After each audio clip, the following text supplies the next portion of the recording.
Hey guys, today we're looking at this sound level meter. It is a very simple sound level meter and it measures how loud or how quiet a room is or whatever you're trying to measure for the level of decibels.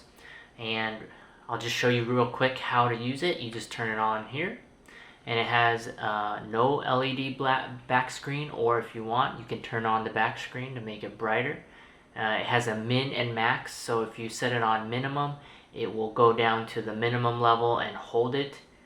As you can see here, it went down, and if you hit it the max, it will continue to hold the max as loud as you keep going. So if I yell, ah, it went to 94 decibels. So, ah, and it went up to 107 decibels. And then there's also a hold function. If you are measuring a sound and you want to hold it, it will hold the screen right there, 68. And that's pretty simple how to use this. It comes with AAA batteries, as you can see here on the back. There's 3 of them. And it comes with a carry case, a carry protector case that you can put it in.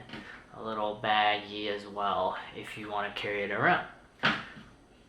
Now, the reason why I bought this was because I wanted to measure the sound in the different rooms that I have air purifiers. I just was curious how loud the air purifiers were, and sometimes I want to measure how loud a car is or some other device that I have. It's just random things that I'm curious about. So if you need a sound level meter, this is an easy, simple one for you.